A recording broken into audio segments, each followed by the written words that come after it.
여러분 안녕하십니까. 지금 러시아 전역이 나발리 석방 시위로 소용돌이치고 있습니다.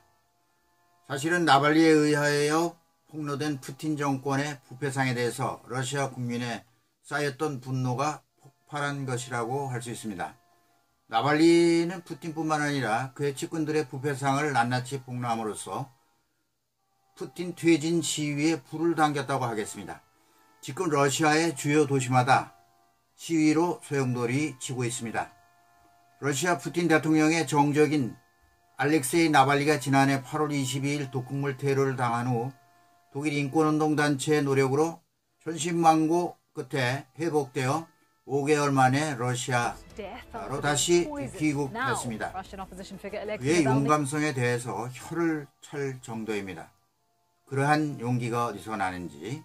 나발리는 1월 17일 베를린 공항을 출발하는 모스크바 편 비행기로 출발했는데 모스크바에 도착하여 출입국 심사장에서 바로 연행되었습니다. 현재는 구금 상태에 있는 것으로 알려져 있습니다. 그의 변호사 또 언론 담당 비서 몇몇 그의 참모들과 함께 같이 연행되었다고 합니다. 러시아 연방교정국은 나발리가 2014년 사기 및 돈 세탁 혐의로 재판에서 징역 3년 6개월의 집행유예 형을 집행 중인데 집행유예 형을 어겼다는 거죠. 여기에다 러시아 수사당국은 나발리가 운영하는 반부패 펀드 등 복수의 단체에 기부된 500만 달러 약 우리 돈으로 54억 7천만 원 가량 됩니다. 그 돈을 그가 사적으로 유용한 것으로 보인다면서 대규모 사기 혐의에 대한 수사에 착수했다고 AP통신이 작년 12월 29일 발표했습니다. 만약 이 혐의가 인정된다면 10년형의 선고에 해당되는 형이라고 합니다. 과연 러시아가 어떻게 할지. 그는 30여일 동안 모스크바 힘키 구치소에 대기하면서 재판에 회부하게 되는데 재판은 이달 29일로 예정되어 있다고 합니다. 나발리 측은 자국 정보 당국이 독극물 사건을 주도했다는 사실과 나발리 자신에게 가한 형은 조작된 증거에 의한 불법이다 이렇게 주장하고 있습니다. 나발리 자신이 변호사이기 때문에 그렇게 호락호락 하지 않을 것 같습니다. 러시아 정부는 이를 반박하며 나발리의 중독 사실 자체를 인정하지 않고 잡아떼고 있습니다. 오히려 독일 당국에 의해서 중독이 되었다 이렇게 뒤집어 씌우고 있습니다. 러시아는 나발리의 반역죄 혐의도 뒤집어 씌웠습니다. 미국 중앙정보국 즉 CIA 직원들이 알렉세이 나발리와 협력하고 있다는 정보를 가지고 있다. 그가 지시를 받은 것은 이번이 처음이 아니다. 라면서 러시아 대통령실 대변인 드미트리 페스코프가 말했다고 합니다. 나발리는 그들의 이익을 위하여 일한다. 서방 정보국에서 일하고 있다. 라는 주장을 펴고 있습니다. 여기에 벨라루스 독재자 루카셴코 대통령도 러시아 측에 한마디 훈수를 들었습니다.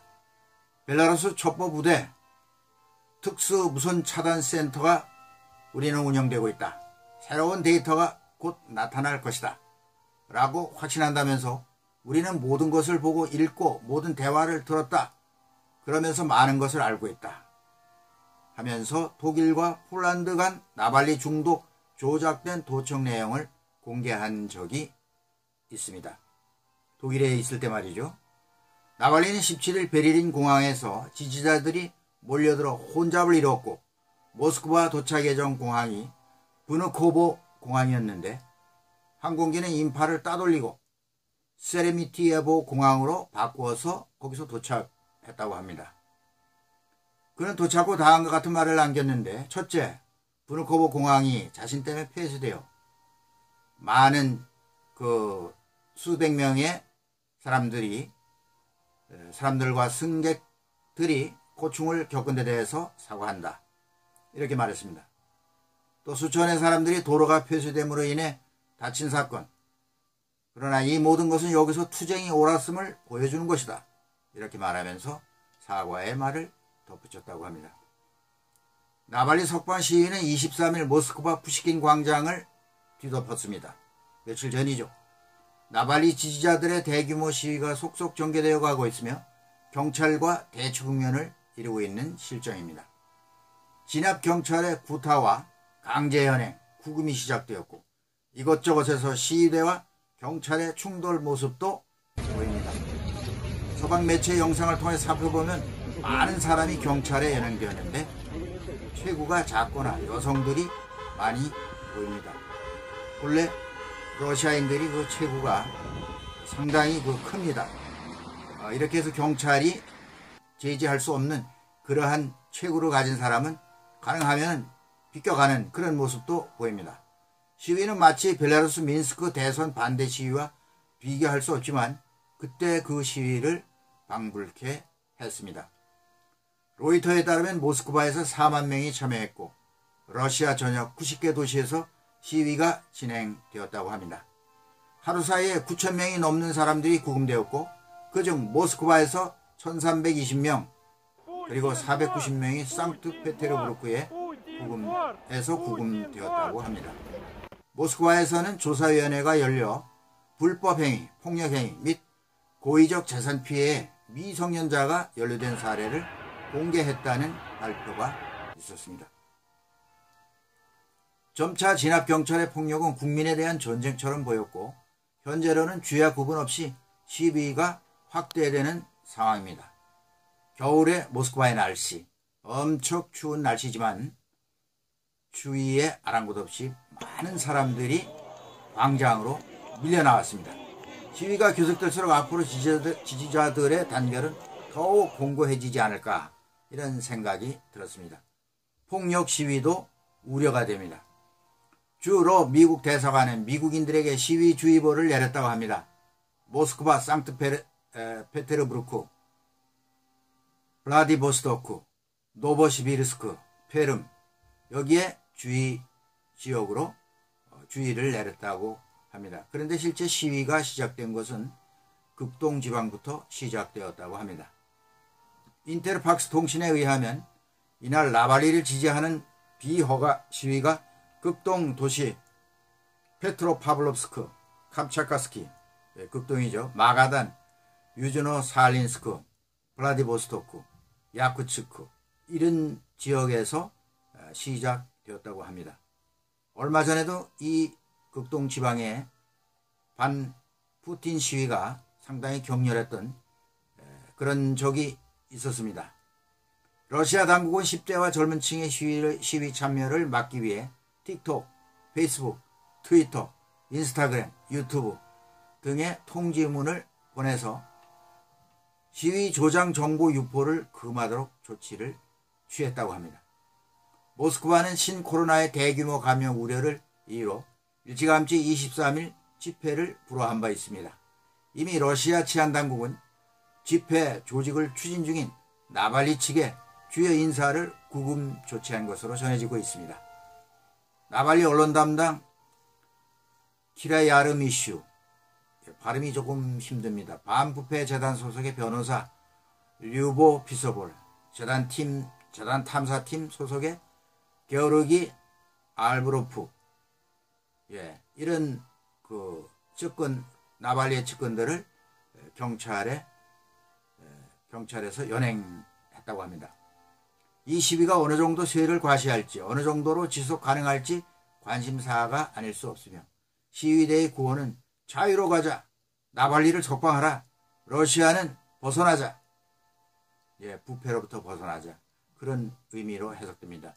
주목할 만한 모스크바 시민들의 격분을 자극한 사건이 있었습니다.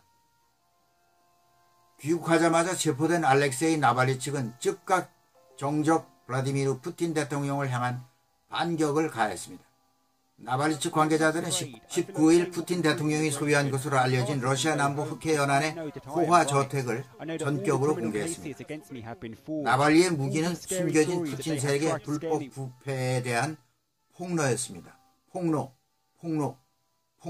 주 무기가 나발리는 폭로였습니다. 나발리 팀은 이날 푸틴을 위한 궁전 거대한 뇌물의 이야기라는 타이틀의 2시간 분량의 유튜브 영상을 공개했습니다. 영상에 직접 등장한 나발리는 이것이 세계에서 가장 비싼 궁전의 모습이다 라며 푸틴 대통령과 그 측근들은 나라가 파산할 때까지 계속 훔치고 또 훔칠 것이다 라며 크레므린 궁을 겨냥했습니다. 그러면서 러시아는 엄청난 양의 석유와 가스를 팔고 있지만 국민의 소득은 점점 떨어지고 있다. 이 궁전이 그 이유다. 이렇게 말했습니다.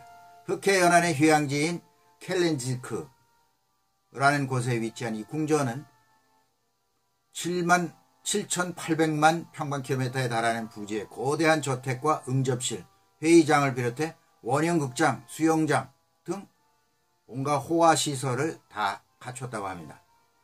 나발리는 모나코의 39배 크기인 이곳에는 아이스링크, 포도밭, 헬기장 등의 시설도 구비되어 있다. 라며 이건 단순한 별장, 오두막, 거주지라고 할 수 없다. 이건 하나의 거대한 도시, 왕국이다. 그리고 여기엔 단 한 명의 차르 황제가 산다. 라고 비꼬았습니다. 이 영상은 너무 상세하게 구성되어 있는데 palacenavalny.com에 들어가면 누구나 볼 수 있습니다. 영상과 이미지를 시원스럽게 공개하지 못하는 것을 시청자 여러분께 양해해 주시기 바랍니다. 현재 독일 공영방송 도이치벨레 DW 유튜브에도 나옵니다. 영어 방송이 있는데 여기에서 현재 이곳의 서류상 주인은 한 러시아의 억만장자 사업가로 확인된다며 영상은 나발리가 지난 8월 독극물 사용한 공격을 받은 이후에 독일에서 회복하면서 제작을 했다고 전했습니다. 흑해 연안 켈렌지크 궁전과 관련한 의혹은 10년 전부터 꾸준히 제기되어 왔습니다. 러시아 은행 간부 출신인 세르게이 콜레스니코프는 2011년 파이낸셜 타임스와 인터뷰에서 러시아 은행의 대주주 푸틴의 친구들이 2008년 금융위기 이후에 흑해 연안 리조트 단지 건설에만 투자를 집중하고 있다. 이것은 사실상 푸틴 궁전으로 조성하는 데 전력을 기울이고 있다. 라면서 러시아 은행이 지난 10여 년에 걸친 수십 배 규모로 급성장한 것은 푸틴의 비호가 아니면 불가능했다. 라는 주장을 했다고 합니다. 논란이 거듭되자 드미트리 페스코프 크레물린 대변인은 저택은 푸틴 대통령의 소유물이 아니다. 이렇게 반박을 했습니다. 그는 나는 조사와 관련해서 정확하게 모른다면서도 저택과 관련한 의혹은 상당히 오래됐다. 수년 전 우리는 이미 푸틴 대통령이 저택을 소유한 게 아니다. 이렇게 설명한 적이 있다. 라고 말했습니다. 동유럽의 유일한 독재국가 벨라루스. 그 벨라루스의 독재자 루카센코와 대치하고 있는 야권 대표 티아노프스카야. 그리고 러시아 야권 대표 나발리라는 정적에게 털리고 있는 푸틴이 그가 폭로하는 부패 투쟁이 과연 러시아 운명을 흔들 수 있을까 궁금해집니다. 앞으로 흥미롭게 지켜보기로 하고 오늘은 여기까지 하겠습니다. 여러분 시청해 주셔서 감사합니다.